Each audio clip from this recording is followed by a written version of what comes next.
Iran के साथ अब रूस, चाइना और तुर्की आकर खड़े हो गए हैं। खबरों की माने तो अब ये 4 सुपर पावर्स एक हो चुकी हैं।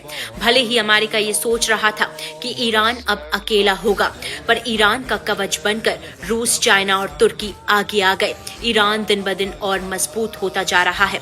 ईरान का पहला साथ दिया तुर्की ने, जब इजराइल का साथ देने वाली कुर्द मिलिशिया ईरान में घुसने की फिराक में थी, ताकि ईरान का माहौल खराब कर सके और चल रहे प्रोटेस्ट को और तेज कर सके। इस बात की भनक तुर्की को लग गई और खबरों की माने तो तुर्की ने ही ईरान को कुर्द मिलिशिया की पूरी लोकेशन और नेटवर्क की जानकारी दे दी, जिसके बाद ईरान अलर्ट मोड पर आ गया और ईरान की IRG फोर्स ने कुर्द मिलिशिया को ईरान से खदेड़ दिया। भले ही तुर्की और ईरान अच्छे दोस्त नहीं हैं, पर एर्दोगन इस बात को जानते हैं कि अगर ईरान कमजोर हुआ तो उसका फायदा इजराइल को होगा।